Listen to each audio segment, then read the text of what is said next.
వాంతి అయిపోయింది. అది మామూలు వాంతి కాదు, చాలా రక్తం నా నోట్లోంచి ముక్కులోంచి పడతా ఉంది. ఒక 10-15 నిమిషాలండి అలా ఆలోచిస్తున్నాను. అలా ఆలోచిస్తూ ఉన్న సమయంలో నా మంచము కుడి భాగములో ఒక తెల్లని వస్త్రాలు ధరించిన ఒక వ్యక్తి నిలబడి ఉన్నారండి. ఓ పక్క పాడి కట్టబడతా ఉంది, మరొక పక్క గొయ్యి తవ్వుతా ఉన్నారు శ్మశానములో.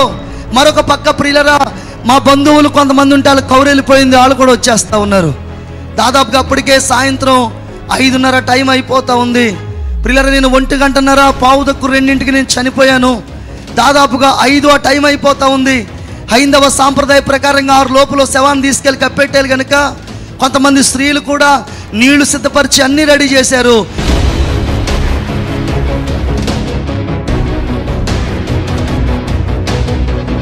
మాది ఇదే పశ్చిమ గోదావరి జిల్లా వీరవాసరం మండలం రాయికుదురు అనే గ్రామం అండి. ఆ గ్రామంలో మా తల్లిదండ్రులకు మేము 5గురు సంతానం, 5 కూడా మగపిల్లలమే, ఆడపిల్లలు లేరు.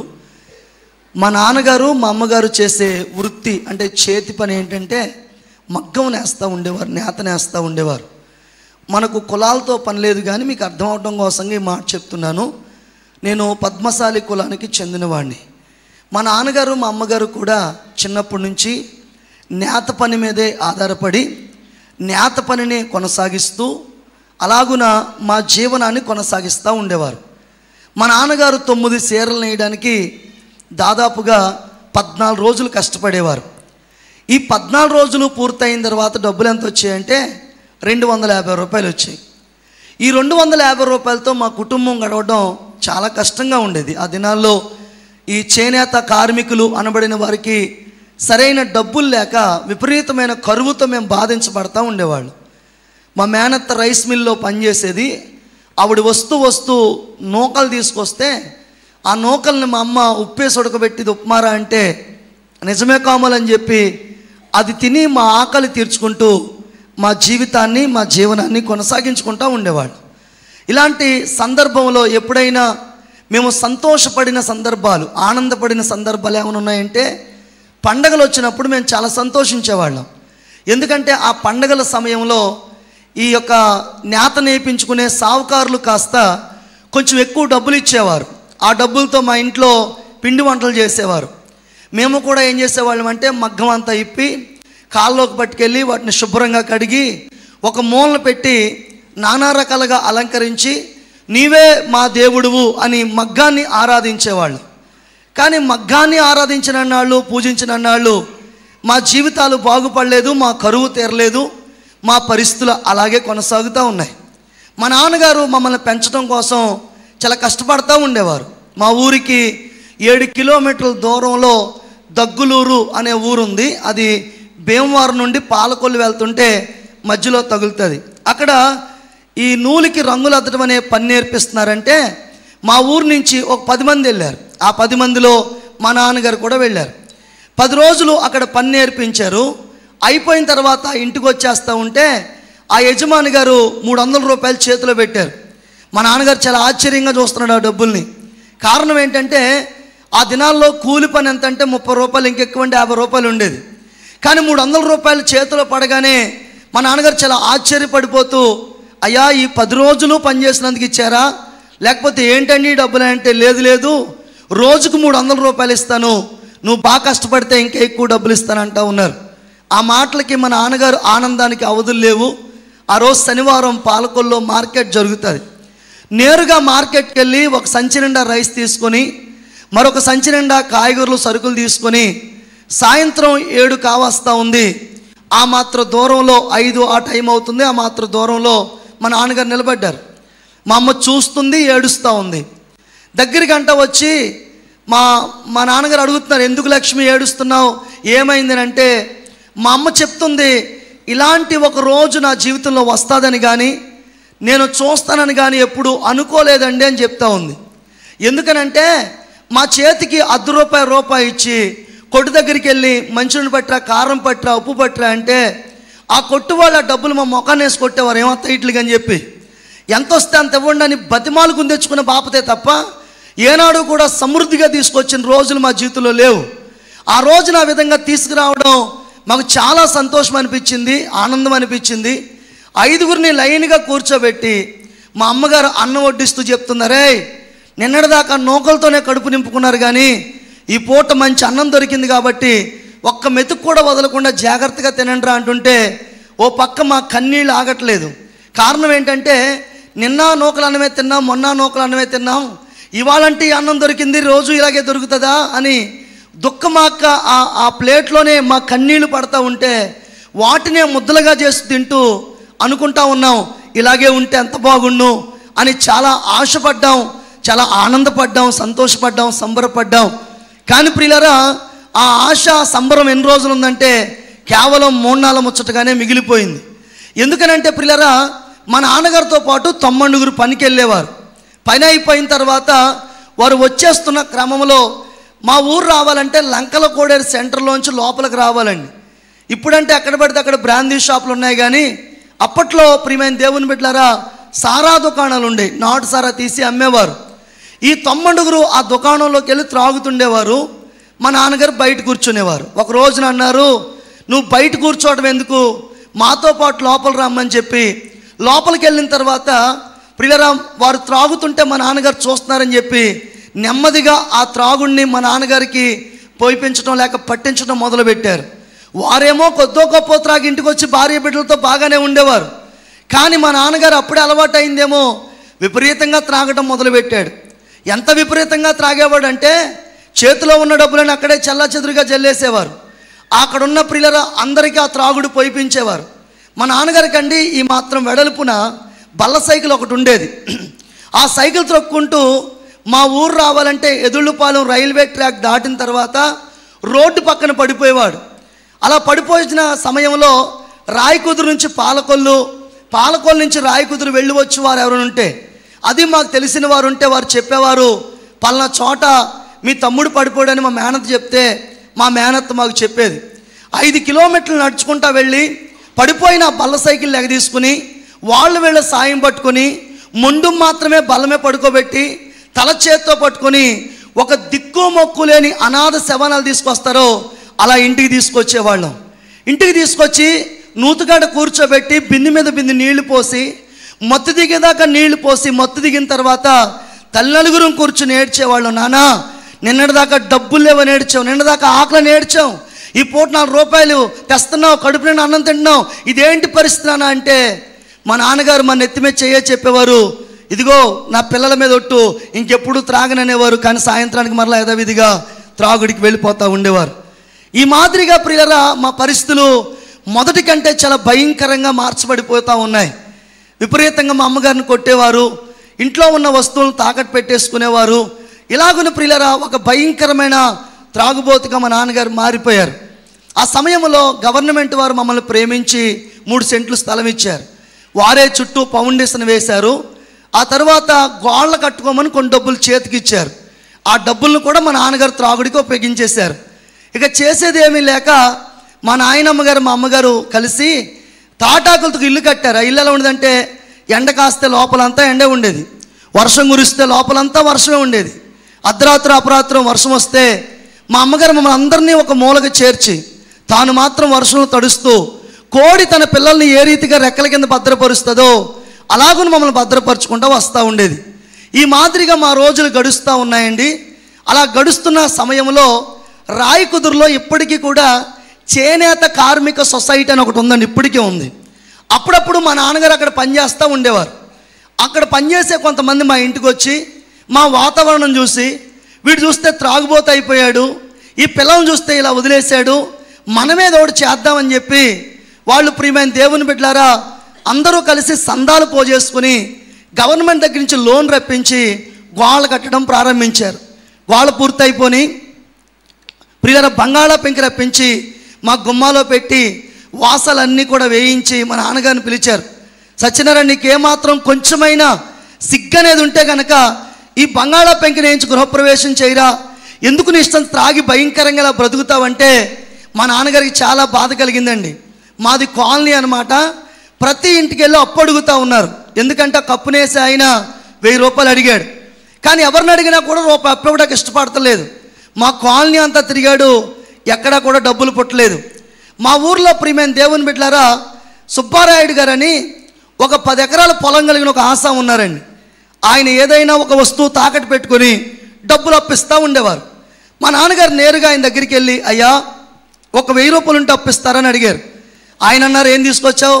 బంగారం తీసుకొచ్చావా, ఏదైనా కాగితం తీసుకొచ్చావని అడుగుతూ ఉన్నారు. అవుంటే ఇక్కడ దాకా ఎందుకు వస్తానండి, మీరు ఇస్తే ఊరకనిచ్చినట్టు ఒక 1000 రూపాయలు ఇప్పించండి బాబు అని బతిమాలుతూ ఉన్నారు. వెంటనే ప్రియులరా మా నాన్నగారు ఆ మాట అంటుందో ఆయన అన్నారు, ఏదైనా ఒక వస్తువు తాకట్టు పెట్టకుండా డబ్బులు ఇవ్వడం జరగదురా అబ్బాయి, వెళ్ళిపోమని చెప్పి తలుపేసుకుని లోపలికి వెళ్ళిపోయారు. సాయంత్రం 4 గంటల వరకు అలాగ అరుగు మీద కూర్చుంటే సాయంత్రం 4 గంటలకు ఆయన పొలం వెళ్ళటాకని చెప్పి పాలతపలా తీసుకుని అడుగు బయటెట్టగానే మా నాన్నగారు ఆయన కాళ్ళు పట్టుకుని, అయ్యా మీరు తప్ప వేరే ఆధారం కానీ దిక్కు కానీ మాకు లేదండి, ఒక్క 1000 రూపాయలు ఇప్పించండి బాబు అని బతిమాలుతూ ఉంటుంటే ఆయన అన్నారు, నిజం చెప్పు, నీ దగ్గర తాకట్టు పడ్డాక ఏ వస్తువు లేదా? ఏ వస్తువు లేదండి. నిన్నగాక మొన్న నా భార్య మంగళసూత్రాలు కూడా తాకట్టు పెట్టేసుకున్నానండి, ఒక్క 1000 రూపాయలు ఇప్పించండి అని బతిమాలుతూ ఉంటుంటే ఆయన అన్నారు, నీకెంతమంది కొడుకులు అని అడిగారు. మా నాన్నగారు చెప్పారు, నాకు 5 కొడుకులండి. సరే ఒక పని చేయి, నీ ఇంట్లో పెద్ద కొడుకుగా ఎవరైతే ఉన్నారో ఆ వ్యక్తిని తీసుకొచ్చి నా దగ్గర తాకట్టు పెట్టు, అప్పుడు నేను నీకు 1000 రూపాయలు ఇస్తాను అన్నారు. అప్పటి వరకు మా నాన్నగారికి వస్తువులను తాకట్టు పెట్టడం వచ్చు కానీ మనుషులను తాకట్టు పెట్టడం రాదండి. ఆయన ఇచ్చిన ఆలోచన మేరకు మనుషులను కూడా తాకట్టు పెట్టవచ్చు అన్నమాట అని చెప్పి ఇంటికి వచ్చి ఇంట్లో ఉన్న ఆ పెద్ద కొడుకు చేయి పట్టుకుని బరబర ఈడ్చుకుంటూ వెళ్తూ ఉన్నాడు. ఎక్కడ తీసుకెళ్తున్నావు నాన్న అంటే సమాధానం చెప్పట్లేదు. తీసుకెళ్ళి ఆ సుబ్బారాయుడు గారికి అప్పగించారు. ఆయన డబ్బులు ఇచ్చారు. మా నాన్నగారు ఇంటికి వచ్చేసారు. ఎందుకు డబ్బులు ఇచ్చారు ఈ అబ్బాయికి తెలియదు, ఎందుకు ప్రియులరు అక్కడ నిలబెట్టారో తెలియదు. మా ఊర్లోనండి మండువా లోగిలని మయంగా ఖాళీ ఉండి చుట్టూ 14 గదులు ఉంటాయి. ఏదైనా బంగారం తాకట్టు పెడితే బీరువాలో పెడతారు, ఏ కాగితమైన అయితే ఏ పరుపు కిందో పెడతారు. కానీ మనిషిని ఏం చేస్తారంటే ఇంట్లో పని మనిషిగా ఉపయోగిస్తారు. తెల్లవారుజామున 4 గంటలకు లేపుతారు, ప్రతి గది తడిగుట్టు పెట్టి తొడవమని చెప్తారు, అంట్లు తోమని చెప్తారు, బట్టలు ఉతకమని చెప్తారు. ఇవేమీ చేత కాకపోతే కొడతారు, తిడతారు. పోన్లే కష్టపడితే కడుపైన నిండుతుందేమని చెప్పి కష్టపడి పని చేస్తుంటే ఉదయం మిగిలింది రాత్రి పెడతారు, రాత్రి మిగిలింది మరుసటి రోజు పెట్టేవారు. ఇలాగున్న రోజులు గడుస్తూ ఉన్నాయి. ఎండాకాలం వచ్చిందండి. ఎండాకాలంలో మామిడి పళ్ళు సీజన్ కదా, ఒక 2 డజన్ మామిడికాయలు తెచ్చుకుని డైనింగ్ టేబుల్ పెట్టుకున్నారు. ఈ అబ్బాయి మామిడికాయలు చూస్తూ ఉన్నాడు. ఎందుకంటే చిన్నప్పటి నుంచి మామిడికాయలను చూడటమే తప్ప మామిడికాయని వినడం తప్ప ఏనాడు తిన్న పరిస్థితులు లేవు. ఎందుకంటే తెచ్చిన పరిస్థితులు ఇంట్లో లేవు కనుక తప్పనిసరిగా ఒక మామిడికాయ ఇస్తారు, చాలా జాగ్రత్తగా తినాలని. ఎప్పుడు ఇస్తారన్నట్టుగా ఆ మామిడికాయల వైపు చూస్తుంటే వారు ఒక్కొక్కటి కట్ చేసి తిన్నారు తప్ప మామిడికాయ కాదు కదండి, మామిడికాయ ముక్క కూడా పెట్టలేదు. ఏడుస్తాను నిలబడితే ఇలా రారా అని చెప్పి వారు తిని పడవేసిన ఎంగిలి తొక్కలు టెంకలన్నో ప్లేట్లో వేసి దీన్ని శుభ్రం చేసుకురా అంటే ఆ ప్లేట్ తీసుకుని వెనక భాగంలోకి వెళ్ళి ఎక్కెక్కిపడి ఏడుస్తూ కనీసం ఒక మామిడికాయ తినడానికి కూడా నోచుకోలేని ఇంత దౌర్భాగ్యమైన బ్రతుక అని బాధపడుతూ వారు తిని పడవేసిన ఆ ఎంగిలి తొక్కలు తింటూ ఈ పూటకి ఒక మామిడికాయని రుచి చూడగలిగాను అని సంతృప్తి చెందిన ఆ వ్యక్తి ఎవరో కాదు, నేనే ఆ వ్యక్తిని. ప్రియులరా, మా నాన్నగారు నన్ను ఒక వస్తువు తాకట్టు పెట్టినట్లుగా 1000 రూపాయలకి నన్ను తాకట్టు పెట్టేశారు. మా ఊర్లో ఒక ఆనవాయితీ ఉంటుంది, ఇప్పటికీ కూడా చాలామందికి తెలుసండి, చాలా చుట్టుపక్కల ప్రాంతాలకు తెలుసు. పెద్ద పండగ జరుగుతుంది రాయకూతురులో సంవత్సరం ఒకసారి. అది జరిగినప్పుడు ఇంట్లో ఉన్న పని మనుషులు కానీ పాలేలు కానీ ఇంటికి పంపించేస్తారు. ఆ రోజు నన్ను కూడా నువ్వు ఇంటికి వెళ్ళిపోవచ్చు బాబు అన్నారు. చాలా సంతోషం అయిపోయింది. ఎందుకంటే మా అమ్మ మొక్కను చూసి సంవత్సరం అయిపోయింది, తమ్ముళ్ళని చూసి సంవత్సరం అయిపోయింది, ఇంటికి వెళ్ళి సంవత్సరం అయిపోయింది. కాబట్టి ఇంటికి వెళ్ళమనగానే చాలా సంబరపడిపోతున్నాను. సాయంత్రం 7:30 టైం అవుతా ఉంది. 2 జతల బట్టలు తీసుకొచ్చి నా చేతికి ఇచ్చారు. కొత్త బట్టలు చూడగానే సంవత్సరం పని కష్టాన్ని మర్చిపోయాను. ఎందుకంటారేమో, మేము బట్టలు నేసేవాళ్ళం, చీరలు నేసేవాళ్ళం, తాణులు నేసేవాళ్ళం, నర్సాపురం లుంగీలు నేసేవాళ్ళం, ఇలా చాలా నేసేవాళ్ళం అండి. కానీ మా అదృష్టం ఏంటి తెలియదు, ఎప్పుడు మేము నేసిన ఆ తాన్లోంచి ఓ ముక్క కట్ చేయించుకొని చొక్కా కుట్టించుకోవడం ఎరగమండి.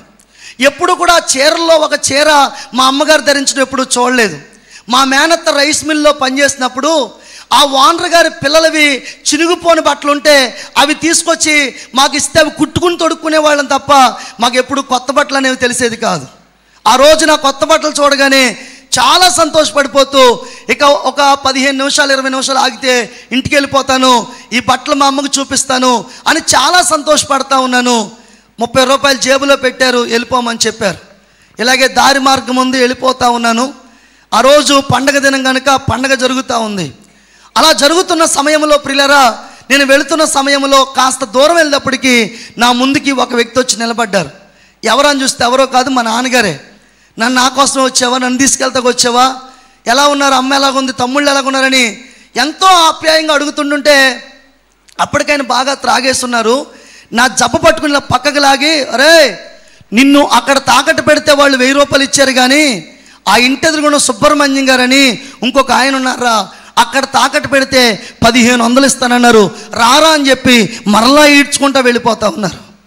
కాళ్ళు పట్టుకొని బతిమాడిన కూడా ఏమాత్రం కనికరించకుండా, ఏమాత్రం విడిచిపెట్టకుండా తీసుకెళ్ళి సుబ్రహ్మణ్యం గారని ఇంకొక ఆయనకి అప్పగించారు. ఆయన డబ్బులు ఇచ్చారు, మా నాన్నగారి ఇంటికి వచ్చేసారు. ఆ రాత్రి బయట వాళ్ళని ఎవరిని కూడా లోపలికి రానివ్వరు, పండుగ రోజు కనుక. ఒక గేదెలు పాకుంటే గేదెల పాకలో ఉండమని చెప్పారు.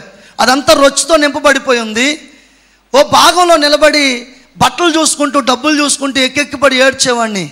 ఇంటికి వెళ్దాం అనుకున్నాను, ఈ బట్టలు మా అమ్మకు చూపిందాం అనుకున్నాను, ఇంటికి వెళ్దాం అనుకున్నాను, ఈ డబ్బులు తేవో పట్టుకెళ్దాం అనుకున్నాను. ఇలాగా ఆ మాటలే తలపోసుకుంటూ 8:30కి వెళ్ళినోడిని దాదాపుగా పిల్లరా తెల్లవారుజాము 3:30 వరకు అలా ఏడుస్తూనే ఉన్నాను. ఎవరు చూసిన పరిస్థితి లేదు. 3:30కి ఒక వ్యక్తి వచ్చి, బాబు నిన్ను పిలుస్తున్నారని పిలిస్తే లోపలికి వెళ్ళాను. నా చేతికి ఒక చీపురు కట్టించారు, పైన గదులన్నీ శుభ్రం చేసుకురమ్మన్నారు. ఆ గదులన్నీ తుడుస్తూ ఉంటే కింద పడి ప్రియులరా ఆ రోజు నిలబడిపోయి అలా ఉండిపోయినేమో, తుడుస్తా కింద పడి నిద్రపోతూ ఉన్నాను. 7:30 టైం అవుతూ ఉంది. ఆ ఇంటి యజమానురాలు పైకి వచ్చారు. పైకి వచ్చి పడుకున్న నన్ను కాలుతో తన్ని లేపుతా ఉన్నారు. ఇలా ఉలుక్కుపడి లేచి నా చేతులు జోడించి, అమ్మా మీరు చెప్పిన పని అంతా చేస్తానని ఏమనొద్దనే లోపల నా చేతిలో ఉన్న చీపురు తీసుకుని కొట్టడం ప్రారంభించారు. ఆ చీపురికి వెనకాల ఇనపతోడు ఉంటుంది అనమాట. అది పెట్టి 4 దెబ్బలు తల మీద కొట్టగానే సొమ్మసిల్లి పక్క పడిపోయాను. నాతో పాటు ఇంకా 2-3 పనిచేసే వాళ్ళు అక్కడ ఉన్నారు. వాళ్ళు గబగబా వచ్చి నా ముఖం మీద నీళ్లు కొట్టి నన్ను పైకి లేపి, అరే నువ్వు ఇక్కడ ఉంటే కొడతారు తిడతారు ఏదో ఒకటి అంటారు, ఒక పంచే ఇంటికి వెళ్ళిపో, మీ నాన్నగారు ఏదో రకంగా బాకీ తీర్చుకుంటారులే అంటే, ఇంటికి వెళ్తే మా నాన్న చంపేస్తాడు, కష్టమో నష్టమో బాధో ఇబ్బందో ఇక్కడనే పని చేసుకుంటానంటే వాళ్ళు ఒప్పుకోలేదు, బలవంతంగా బయటికి గెంటారు. రాయకుదురులో బస్టాండ్ ఎదురుగుండా కృష్ణమూర్తి గారి కాఫట్లు అని ఇప్పటికీ ఉందండి. ఆ కాఫట్లు ఎదురుగుండా ఒక మట్టి దెబ్బ ఉంటే ఆ దెబ్బ మీద కూర్చొని నా తలను మోకాళ్ళ మధ్యలో పెట్టుకొని గొళ్ళుమని ఏడుస్తూ ఉన్నాను. ఇంటికి వెళ్తే మా నాన్న చంపేస్తాడు, ఇటు వెళ్తే వాళ్ళు కొడుతున్నారు, ఏం చేయను భగవంతుడా అని ఏడుస్తూ ఉంటే నా వెనక భుజం మీద ఎవరో చేయేసినట్టు అనిపించింది. ఎవరని చూస్తే ఆ హోటల్ యజమాని గారు కృష్ణమూర్తి గారు. బాబు నా హోటల్ ముందు కూర్చుని ఏడుస్తున్నావేంటి, ఏం జరిగిందని అడిగితే జరిగిందంతా చెప్పాను. ఆయన విని నా మీద జాలిపడి ఒక మాట చెప్పారు. ఏమనంటే, నేను పని చెప్తాను చేస్తావా అన్నారు. ఏంటండి ఆ పని అంటే, ఏమీ లేదు, నెలకు 100 రూపాయలు నీ చేతికి ఇస్తాను, కడుపు నిండా అన్నం పెడతాను, నీ కొట్టనో తిట్టిన ఏమన్నో, కాకపోతే నేను చెప్పిన పని చేయాలన్నారు. ఏంటండి ఆ పని అంటే, నా హోటల్లో ఎంగిలి కప్పులు కడగాలి, నా హోటల్లో ఎంగిలి ప్లేట్లు కడగాలి, నా హోటల్ అంతా శుభ్రం చేయాలి, ఇది చేస్తే అది నేను చేస్తాను, నువ్వు ఎప్పుడు కాలుతప్పుడు ఇంటికి వెళ్ళి రావచ్చు, మీ అమ్మని తమ్ముని చూడొచ్చు అంటే చాలా సంతోషం అయిపోయి ఆ హోటల్లో పని చేయడానికి ఒప్పుకున్నాను. ఒక 6 మాసాలు పనిచేసేటప్పటికండి ప్రతిరోజు అవి కడగటమేమో ఈ చేతులన్నీ కూడా వరిసిపోయి ఏమండి పాసిపోయి అన్నం తింటుంటే నా చేతుల్లోంచి నాకే దుర్వాసన వస్తూ ఉండేది. ఏమండి రాత్రిపూట పడుకున్నప్పుడు ఆడవాళ్ళు ఎలాగైతే కాళ్ళకు పసుపు రాసుకుంటారో అలా కాళ్ళకు పసుపు రాసుకుని పడుకునేవాడిని. ఈ మాదిరిగా దాదాపుగా ప్రియులకు సంవత్సరం చేసి ఇక చేయలేక ఇంటికి వెళ్ళి మా అమ్మతో చెప్పానమ్మా, ఏదో ఒక పని చేస్తాను కానీ ఈ పని మాత్రం నేను చేయలేనమ్మా అని. ప్రియులు ఎందుకు ఇదంతా చెప్పుకొచ్చానంటే, మా నాన్న ఒక భయంకరమైన త్రాగుబోతండి. ఎంతటి త్రాగుబోతానంటే ప్రియమైన దేవుని బిడ్డలారా, మరి మా జీవితాలు చిన్నప్పుడే చిన్న భిన్నంగా మారిపోవడానికి కారణం మా నాన్నగారు త్రాగుడే. మా జీవితంలో ఎటువంటి సంతోషం కానీ ఆనందం కానీ లేకపోవడం గల కారణం మా నాన్నగారు త్రాగుడే. ఈ రోజున చాలామంది మాటలు వింటూ ఉన్నారు. ఇక్కడ కూర్చున్న వారే కానీ లైవ్లో చూస్తున్న వారే కానీ చాలామంది ఒకవేళ బహుశా ఈ మాటలు ఈ చుట్టుపక్కల ప్రాంతాల్లో మరి చాలామందికి వినబడతా ఉన్నాయి ఈ మాటలు. ఒకవేళ నేను అంటాను, ఈ రాత్రి నా తండ్రి ఎలాగైతే త్రాగుడికి అలవాటైపోయి త్రాగుడికి బానిసగా మారిపోయారో అదే పరిస్థితిలో ఒకవేళ ఎవరైనా ఉంటే గనక వాళ్ళకి నా 2 చేతులు జోడించి దండం పెట్టి చెప్తున్న ఒకే ఒక్క మాట ఏంటనంటే గనక, ఒకవేళ అలాగే త్రాగుడినే ధ్యేయంగా పెట్టుకుని బ్రతికితే నా తండ్రి వల్ల నేను ఎంత నష్టపోయానో, నా తండ్రి వాళ్ళు ఎంత కష్టపడ్డానో, నా తండ్రి వాళ్ళు ఎంత శ్రమ పడ్డానో, ఈ రోజున నీ కొడుకు, నీ కూతురు, నీ భార్య, నీ తల్లిదండ్రులు అలాగే బాధపడుతున్నారని నీకు జ్ఞాపకం చేస్తూ ఉన్నాను. ఏ చోట ఉండి వింటున్నారో నాకు తెలియదు, ఏ స్థలంలో ఉండి వింటున్నారో నాకు తెలియదు. ఒకవేళ మీకు వినబడుతుంటే, లైవ్లో వింటా ఉంటే గనక ఖచ్చితంగా చెప్తున్నాను, ఈరోజు గనక నీవు గనక త్రాగుడు మానేస్తే నీకంటే గొప్ప అదృష్టవంతుడు మరొకరు లేరు. గట్టిగా దేవునికి స్తోత్రం చెప్దామండి. హల్లెలూయా.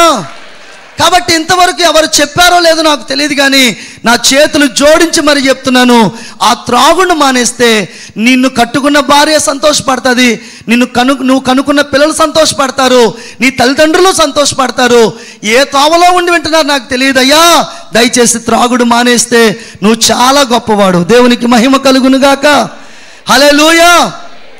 అయితే ప్రియులారా, నేను ఇక హోటల్ పని మానేసి తాపీ పనికి వెళ్దామని చెప్పి ఏలూరు పంపుల చెరువు దగ్గర ఒక బిల్డింగ్ పని చేస్తూ ఉంటే, మా ఊర్లో గుడాల రాంబాబు గారు అని ఒక ఆయన నన్ను తీసుకుని వెళ్ళారు.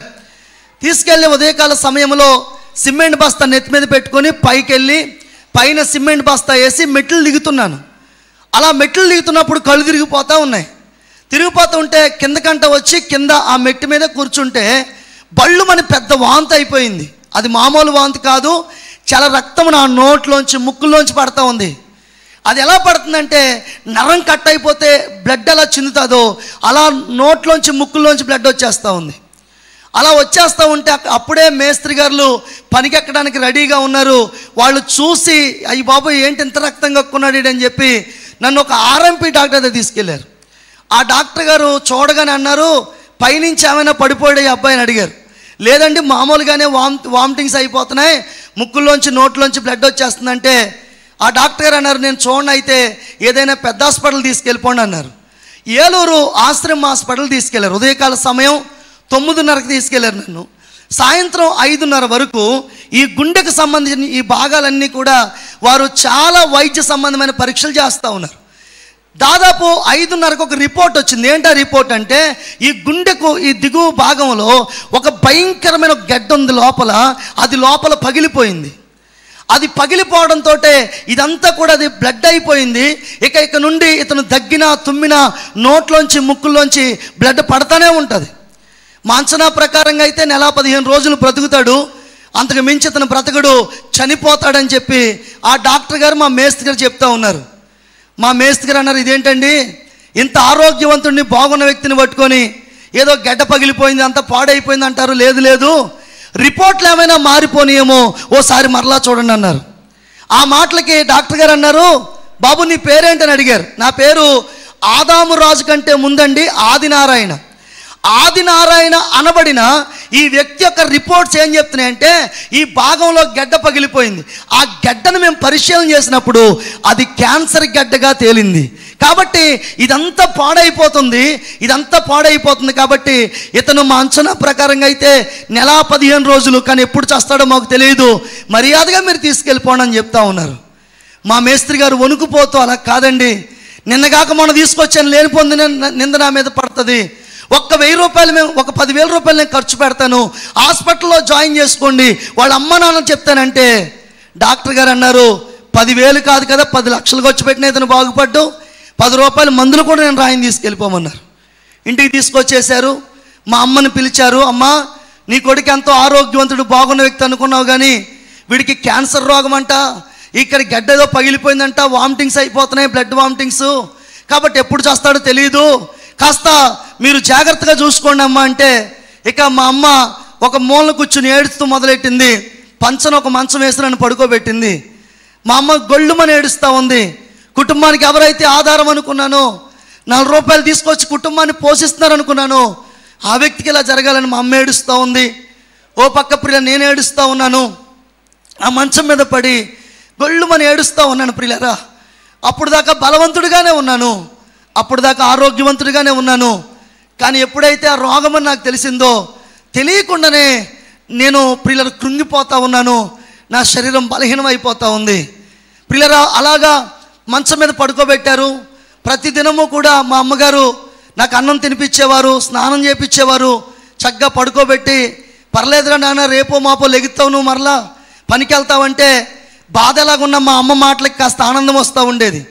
ఇలా జరుగుతున్న కాలక్రమంలో ప్రియులరా, ఒక 10 రోజులు గడిచిన తర్వాత ఏం జరిగిందో నాకు తెలియదు, మరి ఎవరు ఏం చెప్పారో నాకు తెలియదు. ఒక బరకం ఒకటి తీసుకొచ్చి, మా అమ్మ ఇదే నా మంచం అయితే ఇలా చుట్టూ కట్టేశారు. మంచం చుట్టూ లోపలికి గాలి ఆడేది కాదు, ఊపిరాడేది కాదు. నాకు ముక్కుల్లోంచి నోట్లోంచి బ్లడ్ అడిపోయేదేమో, విపరీతమైన బాధ అనుభవిస్తూ ఉండేవాడిని. మనుషులు కనబడితే కాస్త ధైర్యంగా ఉండేది. కానీ ఎప్పుడైతే బరకం కట్టేశారో, ఒక రకంగా చెప్పాలంటే మనిషి బ్రతికుండగానే ఇక లేడు అనిపించుకున్నట్టుగా ఆ బరకం కట్టేటప్పటికి నేను ఒంటరి వాడిని అయిపోయాను. నాకంటూ ఎవరూ లేరు అన్నట్టుగా భయంకరంగా ఏడుస్తూ ఉన్నాను. 4 తమ్ముళ్ళు ఉన్నారు, తల్లి ఉంది, తండ్రి ఉన్నారు, తాతయ్య నాయనమ్మ ఉన్నారు, చాలామంది చుట్టాలు బంధువులు ఉన్నారు. కానీ అందరున్నా సరే ఆ రోగాన్ని బట్టి ఒంటరి వాడిని అయిపోయాను. ఆ మంచం మీద పడి భయంకరంగా ఏడుస్తూ ఉన్నాను. నా ఏడుపు వినే నాదుడు ఎవరూ లేరు. కనీసం చూడడానికి వచ్చేవాళ్ళు కూడా ఎవరు ఉండేవారు కాదు. చాలా ఆశతో ఎదురు చూసేవాడిని, ఎవరైనా వచ్చి ఏదైనా మాట చెప్తారేమో అని ఎదురు చూసేవాడిని. కానీ ఎవరు కూడా ఏం మాట్లాడేవారు కాదు. అప్పటికే దాదాపుగా పిల్లల రోజులు గడుస్తూ ఉన్నాయి. చుట్టుపక్కల వాళ్ళందరూ కూడా మా అమ్మతో అనేవారంట, వాడికి ఏమో అన్నం తినిపిస్తున్నావు, వాడికి మందులే, ఆడికి స్నానం చేపిస్తున్నావు, ఆడి దగ్గరికి వెళ్ళొద్దు నువ్వు, ఎందుకంటే ఆ రోగం నీకు అంటుకుంటే, ఆ మరలా నీ కొడుకులకు అంటుకుంటే ఆడితో పాటు అందరూ చేస్తారా, చచ్చేవాడిని ఎలాగైనా సావనివ్వండి, మీరైనా బాగుండంటే కనీసం మా అమ్మ చూడడానికి కూడా వచ్చేది కాదు. ఎలా ఉన్నాడో అని పలకరించే దిక్కు కూడా లేని పరిస్థితి. ఒక రకంగా చెప్పాలంటే ఎప్పుడు చస్తానా తీసుకెళ్ళి పాతి పెడదామన్న ఒక భయంకరమైన పరిస్థితికి వచ్చేసింది. సంపాదించినప్పుడు ఒరే ఇంట్లో నువ్వేరా డబ్బులు తీసుకొస్తున్నావు అనే మాటలు వినపడ్డాయి. ఏమండి, మా నాన్న భయంకరంగా త్రాగుతుంటే కుటుంబాన్ని కొద్దో గొప్పో పోషిస్తూ ఉంటే, ఒరే నువ్వేరా నీ తమ్ముళ్ళకి మాకు ఆధారంగా నిలబడ్డావురా అని మాటలు వినపడ్డాయి.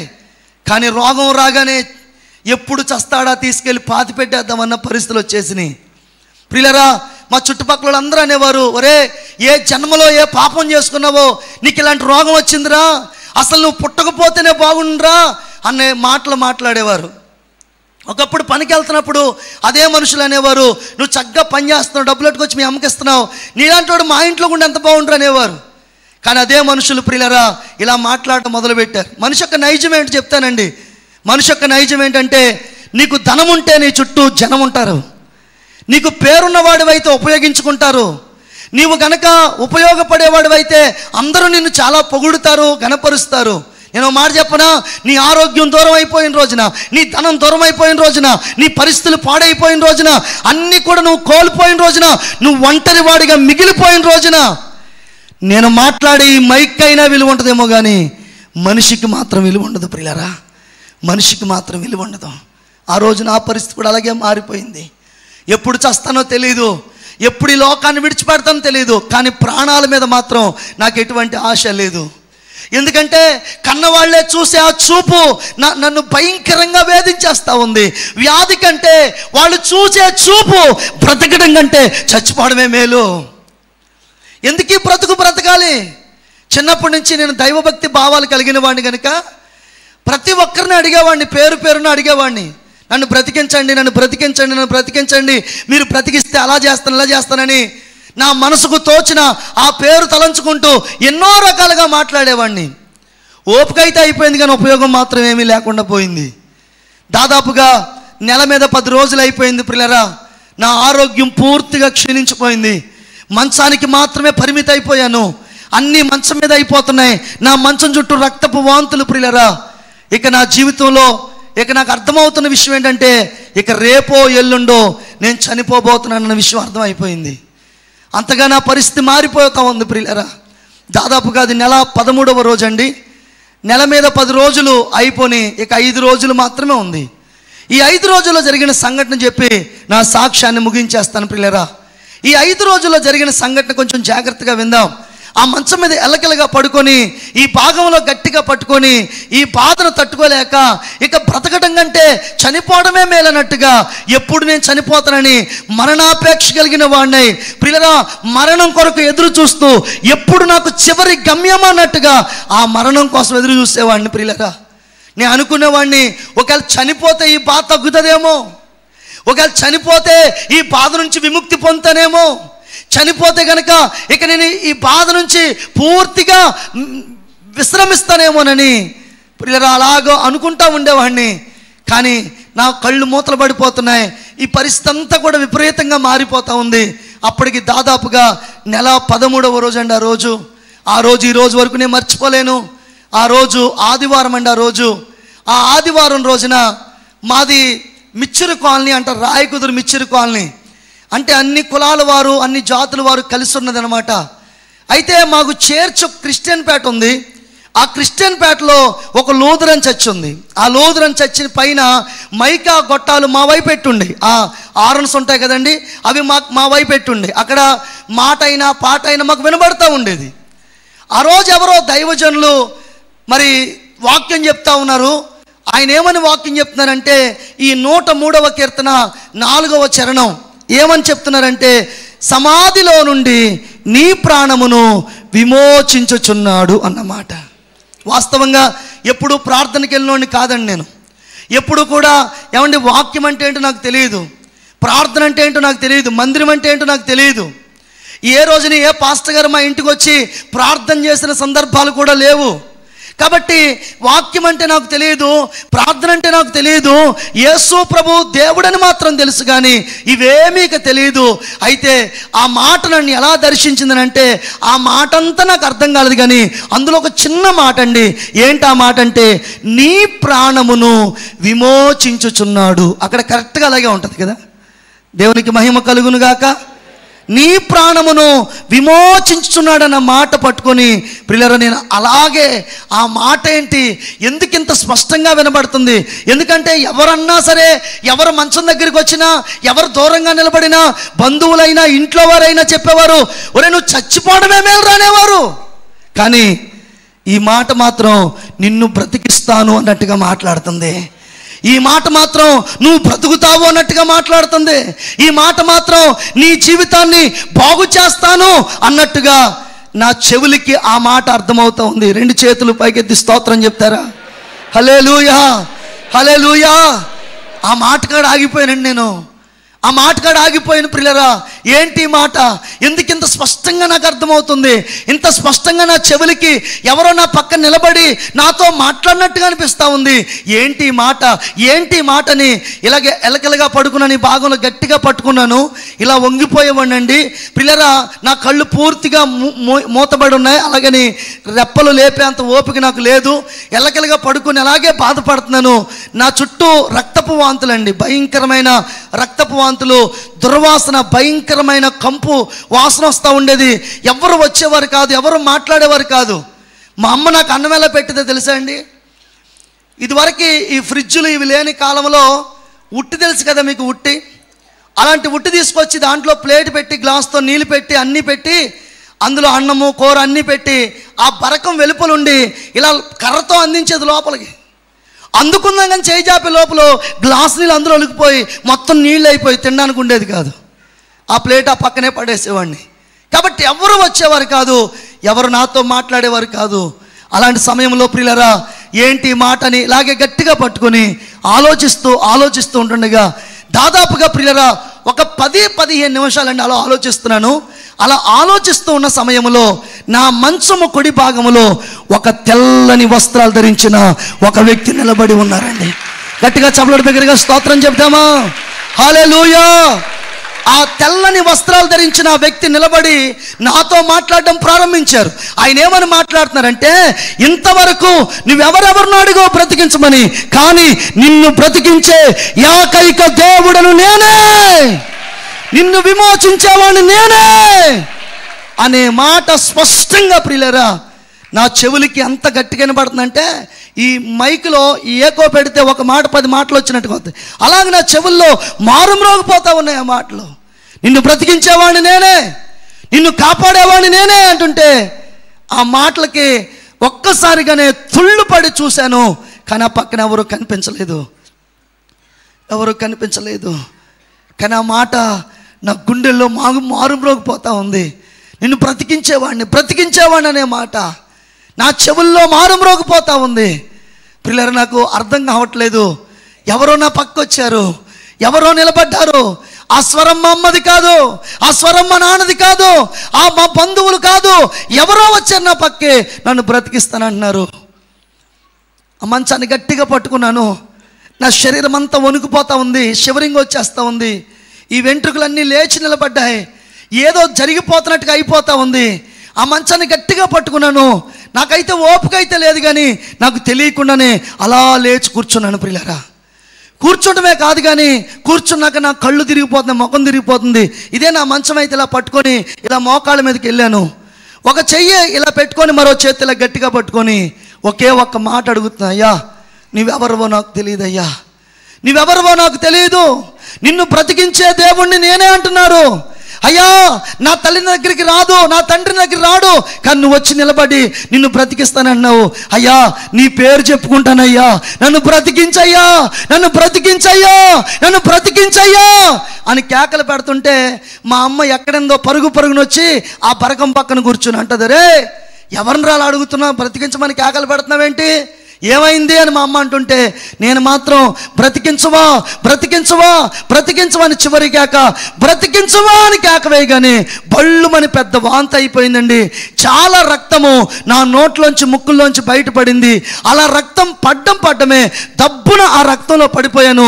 అలా పడిపోవడమే నా ప్రాణం నా నుంచి పూర్తిగా విడిపోయింది. అంటే నేను పూర్తిగా చనిపోయి అందులో ఉండిపోయాను. ప్రియులారా, ఇక నాలో ఊపిరి కానీ ఎటువంటి అలికిడి కానీ ఏ విధమైన శబ్దం లేదు, పూర్తిగా చనిపోయి అందులో పడిపోయాను.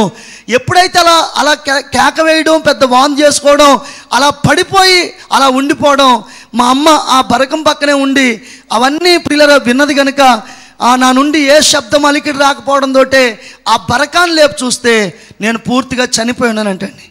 చుట్టుపక్కల వాళ్ళని కేకేసి ఏమైందో పెద్ద కేకేసాడు, వాంతి అయింది, రక్తం కక్కున్నాడు, ఏమైందో అని అంటే వాళ్ళు వచ్చి ముక్కులు కాడ ఇవన్నీ చూసి అమ్మా నీ పెద్ద కొడుకు చచ్చిపోయాడు కానీ ఉన్న కార్యక్రమాన్ని చూడండి అన్నారట. ఇక ఆ మాటలకి ప్రియులరా మా ఇంటి పక్కన ఒక ఆయన ఉంటారు మారి గారు అని. వాస్తవంగా ఎవరైనా చనిపోతే పాడి సామాన్లు ప్రియులరా ఏ టౌన్కి వెళ్ళి తీసుకొస్తారు, కానీ ఆయనే గెళ్ళ తీసుకొచ్చారు, కొండ తీసుకొచ్చారు, తాళ్ళు తీసుకొచ్చారు, ప్రియులరా పిడకలు తీసుకొచ్చారు, రోడ్డు మీద పాడి కట్టడం ప్రారంభించారు. ఓ పక్క పాడి కట్టబడతా ఉంది, మరొక పక్క గొయ్యి తవ్వుతూ ఉన్నారు శ్మశానంలో, మరొక పక్క ప్రియులరా మా బంధువులు కొంతమంది ఉంటే వాళ్ళు కౌరెళ్ళిపోయింది, వాళ్ళు కూడా వచ్చేస్తూ ఉన్నారు. దాదాపుగా అప్పటికే సాయంత్రం 5:30 టైం అయిపోతూ ఉంది. ప్రియులరా నేను 1:30 1:45 నేను చనిపోయాను. దాదాపుగా 5 ఆ టైం అయిపోతూ ఉంది. హైందవ సాంప్రదాయ ప్రకారంగా 6 లోపల శవాన్ని తీసుకెళ్ళి కప్పెట్టాలి కనుక కొంతమంది స్త్రీలు కూడా నీళ్లు సిద్ధపరిచి అన్నీ రెడీ చేశారు. ఇక ఎప్పుడు బయటికి శవాన్ని తీసుకొచ్చి స్నానం చేపించి పాడిమే పడుకోబెట్టి తీసుకెళ్ళి పాతి పెట్టేద్దామంటగా ఎదురు చూస్తున్న సమయం. దాదాపుగా అప్పుడు 5:30 టైం అవుతా ఉంది. వాళ్ళైతే ఎవరు లోపలికి రాలేదు. నేనైతే రక్తంలో పడిపోయినాను, పూర్తిగా చనిపోయినాను. కానీ జరిగిన విచిత్రం ఏంటంటే నేను చనిపోయాను కానీ ప్రియులరా నా ఆత్మ ఒక చీకటి బిలాములో ఇరుక్కుపోయినట్టు కనబడతా ఉందండి. అది ఎంత చీకటి అంటే కన్ను కుట్టుకున్నా కనబడినంత చిక్కటి చీకటి. ఆ చీకటిలోకి ఎలా వచ్చింది నాకు తెలియదు, చిన్నపాటి వెలుగు వచ్చింది. గట్టిగా చప్పటి బిగ్గరగా స్తోత్రం చెప్తారా? హల్లెలూయా. ఆ వెలుగు రాగానే చీకటంతా కనుమరుగైపోయిందండి, పట్టపగల వెలుగులా మారిపోయింది. ఆ పట్టపగల వెలుగులో నిర్మలమైన ఆకాశం కనబడుతుంది. ఒక మబ్బు కానీ మేఘం కానీ ఏమీ లేదు. నేను అలా చూస్తుండగానే దళ్ళున ఒక మెరుపు మెరిసింది. ఆ మెరుపుల మధ్యలోంచి రక్తముతో మిళితమైన ఒక హస్తము కిందకి దిగి వస్తా ఉంది. గట్టిగా చప్పటి బిగ్గరగా స్తోత్రం చెప్దాం. హల్లెలూయా. నేను సంపూర్ణంగా చూస్తున్నాను ప్రియరా, అది రక్తముతో మిళితమైపోయింది. గాయములతో ఉన్న హస్తం అండి, అది కిందకంట వచ్చింది, ఈ భాగంలో తాకింది. ఏ క్షణమైతే ఆ హస్తం వచ్చి భాగంలో తాకిందో చచ్చిపోయిన నేను సజీవుడిగా మరలా బ్రతికాను. కొట్టాలి గట్టిగా చప్పట్లు, స్తోత్రం చెప్పాలి. హల్లెలూయా. ఎందుకు ఈ మాట చెప్తున్నానంటే యేసుక్రీస్తు ప్రభువు కోసం కళ్ళబొల్లు కవులు చెప్పాల్సిన అవసరము లేదు. దేవునికి స్తోత్రం చెప్పండి గట్టిగా. హల్లెలూయా.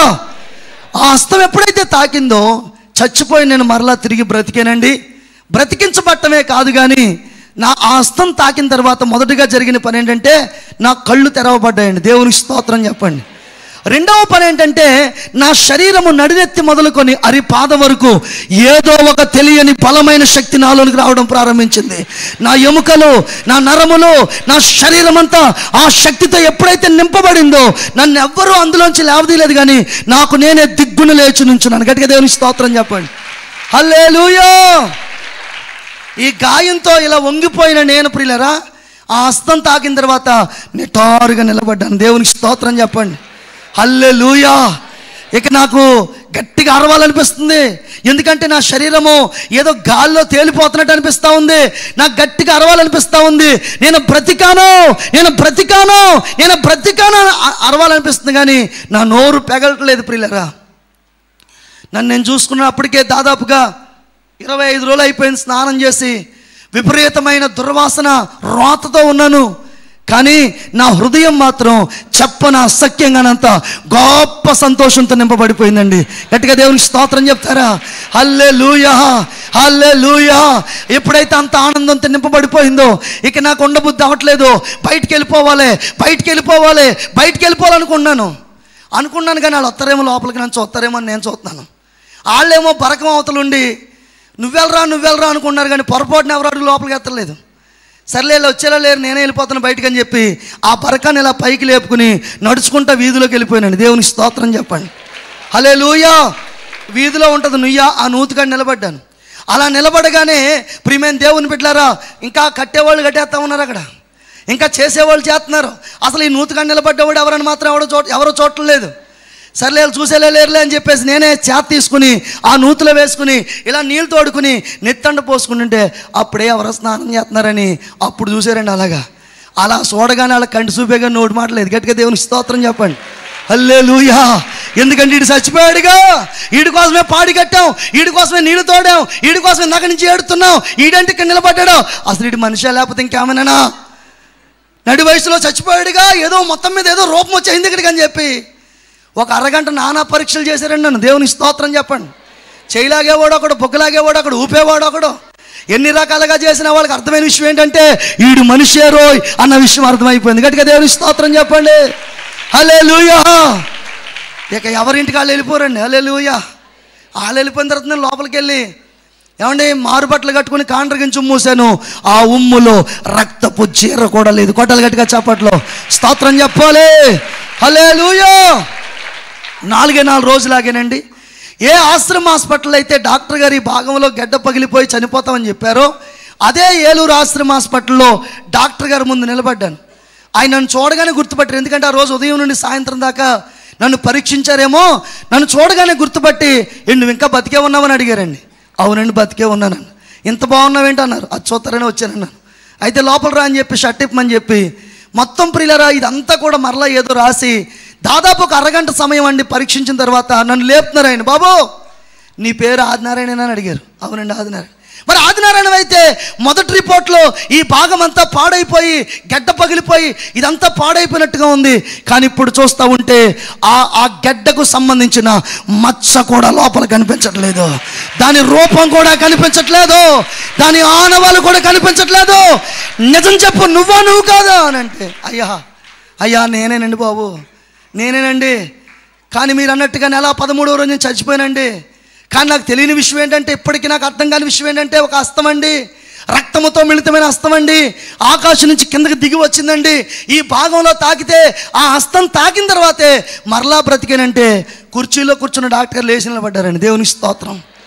నిలబట్టమే కాదు, నా చేయట్టుకున్న రూమ్లోకి తీసుకెళ్ళిపోయారు.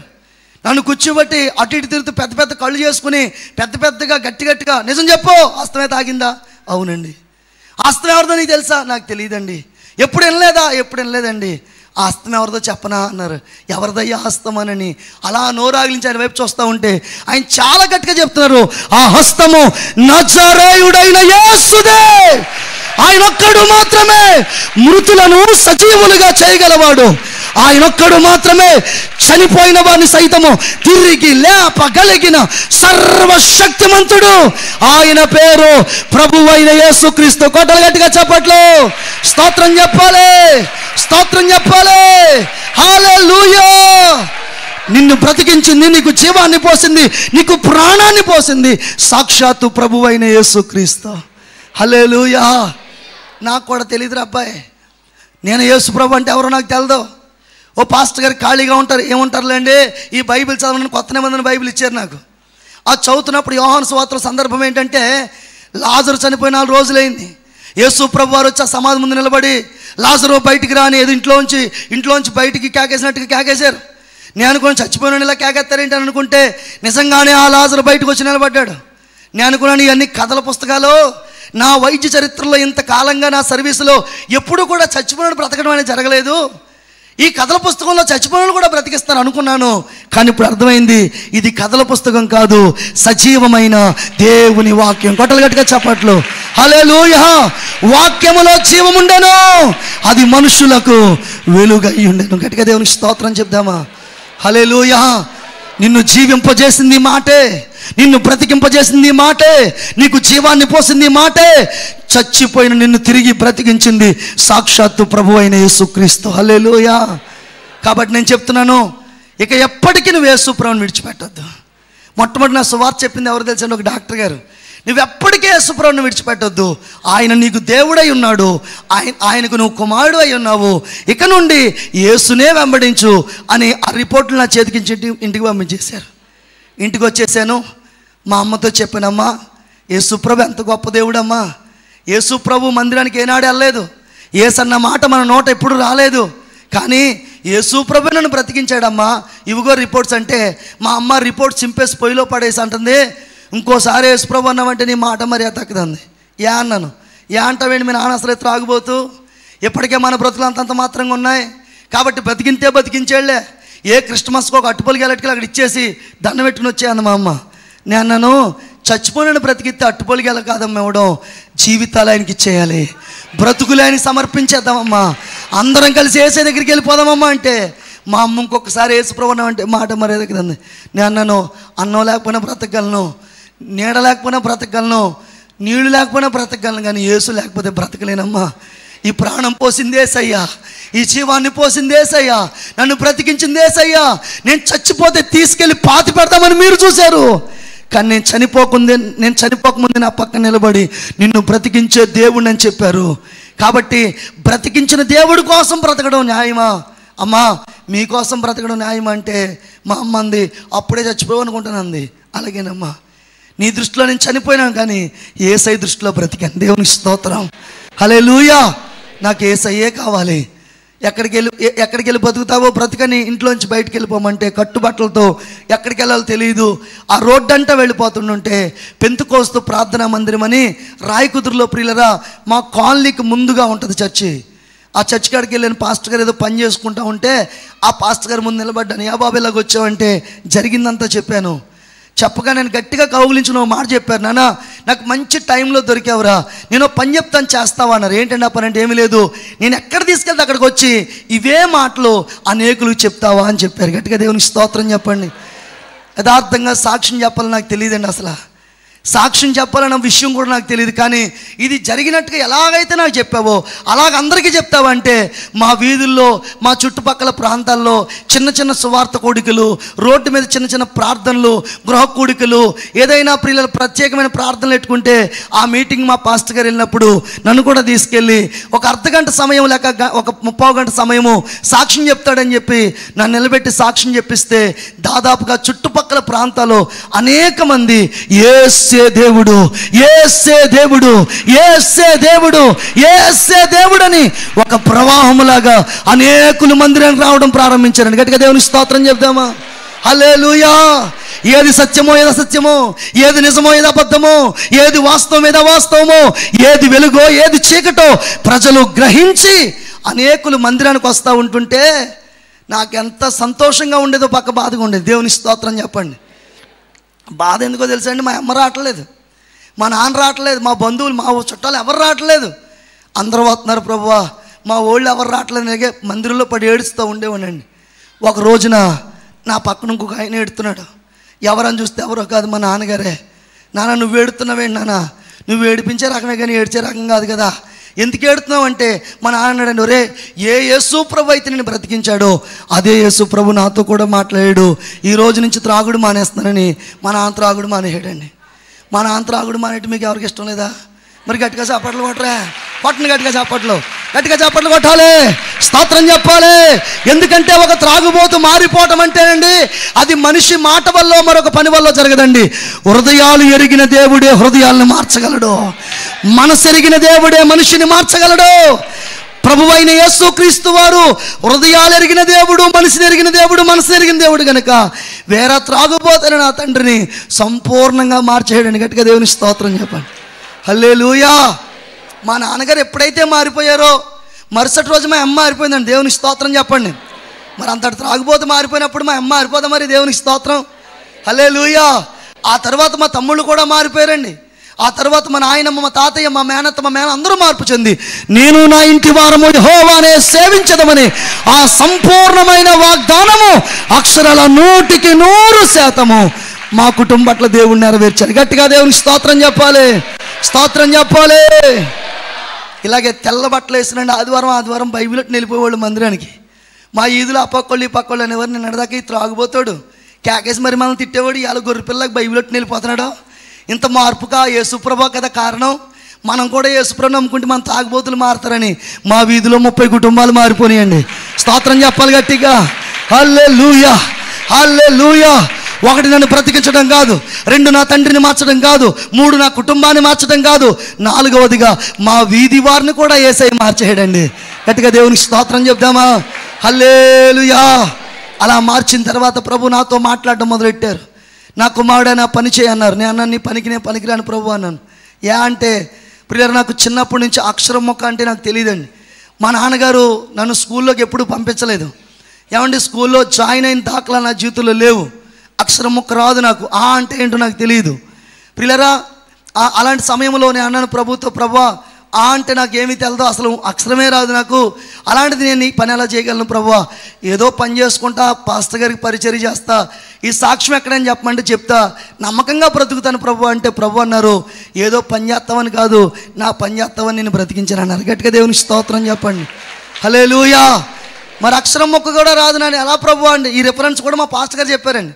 103వ కీర్తన 4వ చరణం చదివించేయడం సాక్ష్యం చెప్పానంటే నేను ఆ చదివించే సెలరైపోయాను అంతే. దేవునికి స్తోత్రం చెప్పండి. మీలాంటి వాళ్ళు ఎవరైనా వచ్చి బాబా పై వచ్చిన ఏంటంటే ఏమో నాకు తెలియదండి మా పాస్టర్ గారు అనేవాడిని. హల్లెలూయా. కాబట్టి వాక్యం అంటే ఏంటో నాకు తెలియదు, దేవుని మాటలు నాకు తెలియదు. కాబట్టి సాక్ష్యం ఒకటే తెలుసు. కాబట్టి ప్రభువా సాక్ష్యం చెప్తానంటే కుదరదని చెప్పి ఇలాగే మందిరంలో పడుకునేవాడినండి. ఇప్పుడు ఈ వాక్యాలు పెద్ద పెద్ద అక్షరాలుగా కనబడుతున్నాయి గోడల మీద. అలా పెద్ద పెద్ద అక్షరాలు ప్రియులరా ఈ తెల్లటి అండ్ గోడ మీద ఈ నల్లటి అక్షరాలు పెద్ద పెద్దగా కనబడుతూ ఉంటే ఆ కల్లో ప్రియులరా ఏ హస్తమైతే వచ్చి ఇక్కడ తాకిందో అదే హస్తము వ్రేలు చూపిస్తూ కీర్తన గ్రంథం 1వ కీర్తన నుంచి 150 కీర్తన వరకు 3 నెలల 15 రోజులు యేసు ప్రభు వారు నాకు వాక్యం నేర్పించారండి. గట్టిగా స్తోత్రం చెప్పండి. హల్లెలూయా. అక్షరం మొక్కలేని నా జీవితం, అక్షర జ్ఞానం లేని నా జీవితం ఈ పూట 66 పుస్తకాలు చదువుకునే కృపా జ్ఞానం దేవుడిచ్చాడండి. గట్టిగా స్తోత్రం చెప్తారా? హల్లెలూయా. నేను అంటాను దైవజనులు కాలు గోటు కూడా నేను సరిపోనండి. అంతటి భయంకరమైన మట్టికి మట్టిగా మారిపోయిన బ్రతుకు కానీ ఈ రోజున తన మహిమగా ఈ పూట మార్చుకున్నాడండి, తన మహిమగా ఈ పూట నిలబెట్టాడండి. గట్టిగా దేవునికి స్తోత్రం చెప్దామా? హల్లెలూయా. కాబట్టి ప్రియులరా నాకు పాటలు కూడా రావండి, నాకు పాటలు కూడా రావు. నడిపించు నానావు నా ఫేవరెట్ సాంగ్ అనమాట. దేవునికి స్తోత్రం. ఓ రోజు సమాధి కాడ పాడేస్తున్నాను, ఒరే ఆగరా బాబా ఇక్కడ పాడకూడదా పాట, అయినా తగినంత పాడేస్తున్నాం అని పాటలు అని చెప్పేసి ఓ రోజున మా పాస్టర్ గారు అంటే నాకు బాధ వచ్చి మందిరంలో ఏడుతున్నాను, ప్రభువా పాటలు రావు నాయన, ఇన్ని నేర్పించినోడు పాటలు నేర్పించవా ప్రభు అంటే ఇప్పటికి చాలా వరకు పాటలు ప్రియులరా ఈ చదువులేనోడి చేత యేసయ్య ప్రియులరా పాటలు సొంతంగా పాడడానికి దేవుడు కృప చూపించారండి. గట్టిగా దేవునికి స్తోత్రం చెప్పండి. కృప కలుగునుగాక. ఎందుకు నన్ను ప్రేమించే యేసయ్య, ఏదేమైనా ఎవరేమైనా ఇలా ఎన్నో పాటలు ప్రియులరా దేవుడు ప్రభువారు నాకు అనుగ్రహించారు. పరిశుద్ధాత్ముడు ఆయన ఆ పాటల ద్వారా ప్రభువుని ఘనపరిచే కృపాభాగ్యము ప్రభు ఇచ్చారు. గట్టిగా స్తోత్రం చెప్దామండి. హల్లెలూయా. పిల్లలు నేను ఎందుకు ఈ మాటలు చెప్తానంటే జాగ్రత్తగా వినండి. యేసు క్రీస్తు ప్రభు ఒక్కసారి నన్ను తాకాడండి. దేవుని స్తోత్రం చెప్పండి. నా జీవితము అంచెలంచెలుగా మారిపోవడం మొదలుపెట్టింది.